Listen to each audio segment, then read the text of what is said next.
seja um canal iluminado. Este Deus misericordioso, ilumina a mente e pensamento desse filho, Maurício, Senhor. Toda a assembleia que está reunida aqui, seja um canal de graça.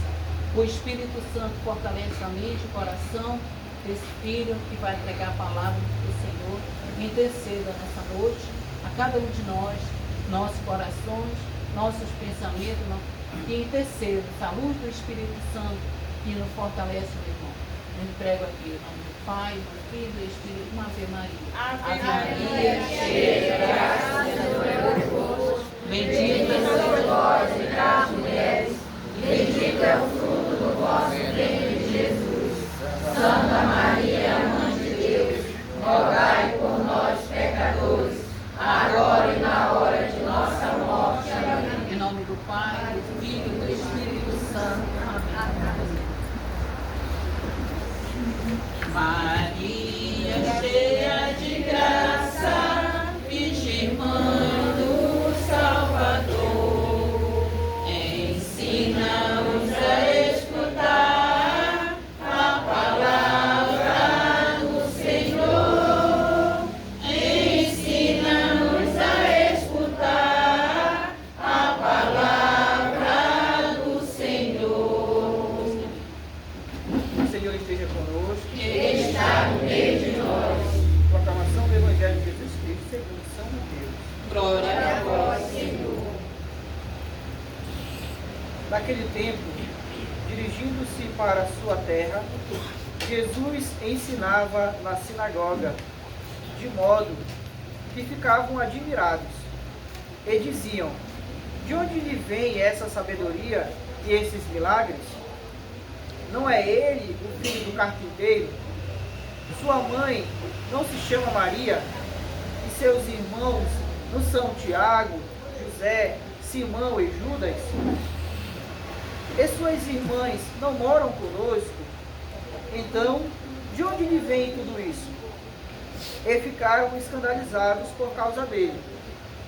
Jesus, porém, disse: um profeta só não é estimado em sua própria pátria e em sua família. E Jesus não fez ali muitos milagres, porque eles não tinham fé. Palavra da salvação. glória a vós, Senhor. Irmãos e irmãs, boa noite. É sempre uma alegria a gente poder partilhar a palavra de Deus, poder rezar o Santo Texto. A gente agradece ao casal, à família que nos recebe hoje. Pede a intercessão de São José para essa família, que abençoe a todos, né? Traga saúde, prosperidade, que é o que a gente busca no nosso caminho que trilhamos aqui. Hoje, o Evangelho traz uma mensagem muito bonita para a gente. Bonita e também um alerta, né? Hoje, o dia de hoje também é um dia festivo por causa de Santo Inácio de Loyola, que foi ali o fundador dos jesuítas, uma ordem que foi muito importante e que também tem muito a ver com o que a gente vai falar daqui a pouquinho sobre o Evangelho de hoje. Os jesuítas foram desbravadores, foram os primeiros em muitas regiões. Eles ali iriam levar o Evangelho, iam anunciar o Evangelho. Então a gente precisa agradecer muito ao trabalho que os nossos padres fizeram e fazem até hoje, né? Santo Inácio de Loyola era um soldado, era uma pessoa que estava indo para a guerra quando se converteu. Sofreu ali um acidente, não pôde continuar e ficou na casa de parentes dele. Lá, machucado, com a perna machucada, ele pediu um livro para ler. E não tinha um livro de histórias ali, de romances, como a maioria das pessoas quer ler, né? E deram a ele um livro, 2 livros na verdade, um que falava sobre a história de Jesus e outro que falava sobre a história dos santos. E a partir dali ele se converteu. Ele viu na história dos santos a simplicidade, a dedicação deles e se converteu. E a partir dali começou um trabalho tão bonito, né, que é a ordem dos jesuítas, que continua até hoje trabalhando. Jesus traz uma mensagem para a gente hoje, parecido também com a missão de de Santo Inácio, né? Ele ali se converteu e começou a evangelizar e criou uma ordem que se espalhou pelo mundo todo. Mas alguém acreditou nele, alguém acreditou na mensagem que ele estava ali passando. O que foi diferente com Jesus.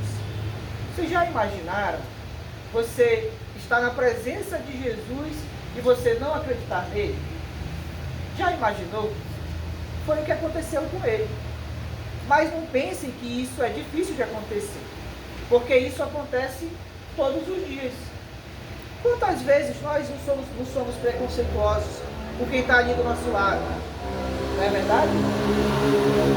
Um filho, alguém que vai fazer algo, um médico que a gente conhece, né? A gente vai se consultar, se a gente olhar para aquele médico, ele for muito novo, ou ele for daqui mesmo de Bragança, já olha assim, ixi, esse aí não sabe nada. Não é verdade? Às vezes, alguém que está ali perto da gente vai passar uma mensagem como eu estou fazendo hoje, aí, esse aí não sabe nada. Esse aí não é o filho do vigilante, como é o meu caso. Meu pai era vigilante, é aposentado, né? Minha mãe ainda trabalha. Né? Mas esse aí não é o filho do vigilante, como é que ele está pregando ali? Mas esse aí não é aquele que nunca estudou, como é que ele está fazendo isso ali? Foi isso que aconteceu com Jesus. Jesus volta para a terra dele. E na terra dele todo mundo conhecia a família. Todo mundo sabia que ele era de uma família pobre. Então como é que ele sabe tudo isso? Como é que ele faz milagres? Né? Geralmente a gente acredita em quem estudou, né? Não, esse aqui estudou numa escola particular, no Santa Terezinha, no João Paulo, esse aqui sabe. Mas quando é um que estudou pouco, esse aí não sabe de nada. Pois é a mesma coisa. Jesus não teve uma educação tão boa, assim eu digo de estudo, de condições, né? Por quê? Porque a família dele era pobre. Então o que Nossa Senhora pôde fazer, o que São José pôde fazer, foi educar como pessoa, né? Para ser uma boa pessoa que nem precisava. Jesus já é Deus, né? Então quando para aquelas pessoas que ali estavam, que são incrédulos, como a gente é muitas vezes, vem Jesus falando tão bem, falando sobre coisas que eles nem sabiam, fazendo milagres, eles perguntam, de onde vem isso? Se ele é uma pessoa simples. De onde vem isso se ele não estudou? Se o pai dele não estudou, se a mãe dele não estudou, teve pouca instrução, né? Então, a gente também passa por isso. Mas isso nos chama a atenção para uma coisa muito importante. No final da mensagem de hoje, Jesus fala, um profeta só não é estimado em sua própria terra. Não é verdade? E o que aconteceu? E Jesus não fez ali muitos milagres. Por quê que Jesus não fez milagres ali?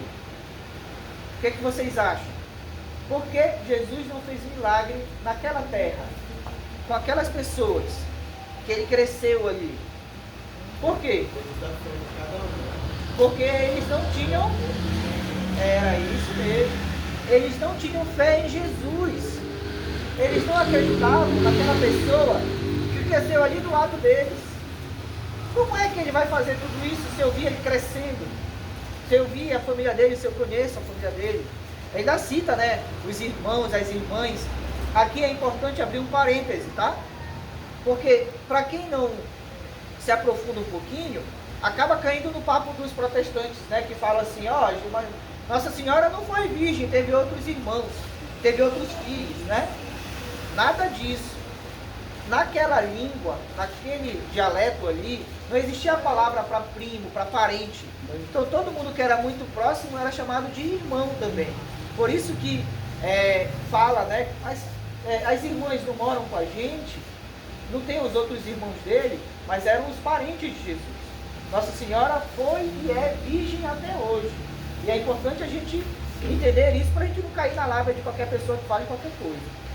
Então, voltando para a nossa mensagem de hoje, nossos dias de hoje, se nós não acreditarmos, não vai acontecer milagre nenhum na nossa vida. Se nós duvidarmos, se nós tivermos pouca fé, se nós desistirmos na primeira dificuldade, não vai acontecer milagre na nossa vida. Jesus fez diversos milagres, mas todos eles partiram da fé das pessoas. No primeiro milagre de Jesus, quem foi que acreditou em Jesus? Quem foi? Qual foi o primeiro milagre de Jesus? Jesus realizou. Transformou a água em vinho. Quem acreditou em Jesus? Nossa Senhora. Ela acreditou. Ela teve fé, mesmo ele dizendo que não era ainda a hora dele. Vocês lembram que ele fala para ela? Mas ainda não é a minha hora. Mas ela é teimosa, né? Assim como a gente é, teimosa para acreditar, no bom sentido. E aí ela fala para aquelas pessoas que ali estavam: vai e faz tudo o que ele vos disser. Porque ela sabia, ela tinha fé, ela acreditava que Jesus não ia deixar aquele casal passar vergonha. Nós temos fé? Nós acreditamos? Ou a gente é meio fajuto, fraquinho? Na primeira dificuldade desiste? Ou a gente só lembra de Jesus quando a gente está doente? Quando está ali passando por uma dificuldade? Não pode ser assim. A nossa vida tem que ser uma vida de sacrifício constante, de fé constante, para a gente poder ver os milagres na nossa vida. Senão vai acontecer o que aconteceu lá. E ali Jesus não fez milagres, ou não fez muitos milagres. Por quê? Porque não se acreditava.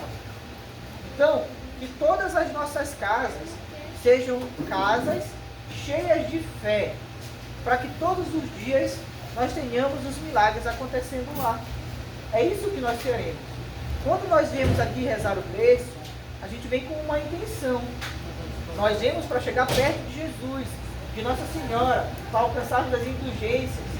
Mas se a gente vir para cá de qualquer jeito, se a gente vir para cá sem acreditar, não vai adiantar nada. Eu venho, eu rezo, eu volto para casa e a primeira coisa que eu faço é brigar com meu marido, com a minha mulher, com meu filho, e não deixo o Espírito Santo entrar no meu coração.